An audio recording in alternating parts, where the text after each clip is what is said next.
to the first, I guess, expert series. My name is Melissa Dawn Johnson. I'm president of Velvet Suite Marketing and Brand Me International.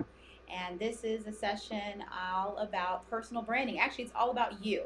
So this has to be pretty exciting because what I do every day is I help people discover what their passion is, how to discover how to make it purposeful, productive, promote it, profit from it, protect it, and ultimately build an enterprise from any idea. And so what I thought I'd do today is, of course, answer any questions that you might have, as well as share with you my perspective and my point of view as a global branding expert on what is personal branding, why is it important, how do you apply it to your life as an individual, but also as a business or an organization, and where there are opportunities for you to go next. Because the conversation of personal branding, as I see it, has evolved dramatically since 1997 when was initially brought to the table with Peter Matoya. He was kind of initially credited for bringing this whole idea of personal branding to the forefront. So before I get started, I will share with you where you can find me online. In the social media world, my Twitter, please do follow and share your thoughts and questions. It's at Brand Me Live.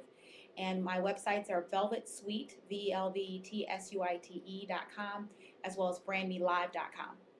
So the reason each one of you are here today, I think, is to really get a sense of how do you make what you're doing, whether it's your business, your personal pursuits, who you are, matter.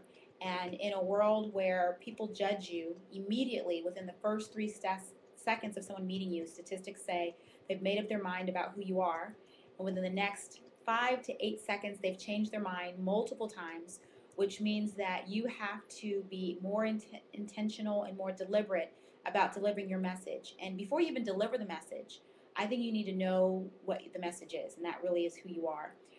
And so branding is not a new phenomenon. My personal background is I'm sharing with you about what I do every day for a living. I will share with you quickly my personal background is I grew up in North Carolina. My mother was an image consultant, my father a professor, and at the end of the day, I learned a lot about educating and empowering people through just knowing about how to present their best. That's what my mother did. But I went to school, became a classically trained marketer after working at Victoria's Secret and marketing and communications, worked at Nationwide Insurance and marketing and communications, and then got my master's degree and worked at Procter & Gamble. And the bottom line is companies that build brands do it for one simple reason, because the value and the perceived value of that company or entity is greater, the equity is, because they've been able to do several things. They've been able to discover and clarify who they are, which is what we call defining the niche. Then they've been able to package that, promote it, and make it meaningful to a unique segment in the marketplace. And so whether you are an entrepreneur, whether you're trying to get your next job, whether you're looking to define a department, let's just say, within a corporation, you have to clarify your identity. And at Velvet Suite, we are a branding firm and we specialize in defining your identity and how to package that and make that substantial. And we call that the ID3 system. So as we're talking about moving branding in the business of branding forward, I think the conversation has to evolve for several reasons. Number one, it is because of clutter and because of the amount of information that we get every day. I heard someone recently quote an executive that works in the telecommunications industry that said, within the last 2 days, you and I have gotten the same amount of information as has been compiled from the beginning of time to 2003. That is a substantial amount of information. And so if you think about how often we are bombarded with messages, inbox, clutter, just information overload, it's so critical that each one of us as an individual and as a career or company define our identity, and that's who we really are. And that's really what I think will cause you to stand out. One of my favorite books is called Blue Ocean. And I also wrote a book called Brand Me. But in Blue Ocean, the author talks about really defining a niche and a category of one. And I think it's so important as each one of us are defining our space and trying to step out of the clutter, we move to the next conversation, which is how do I differentiate myself against competition? If you think about the rapid fast-paced rhythm of change that's happening now. What used to take a company, 10 years to do an R&D can be done in 10 months. And so the question becomes, how do you become ahead of the curve? How do you really step that up so that you're able to make your mark in your particular category? And I think that's differentiating yourself from clutter. And that really is defining your new space. And I think that's one of the principles that I share with clients is the importance of creating a category of one, which means that you define your difference not based on what the competition says, but you reinvent the category.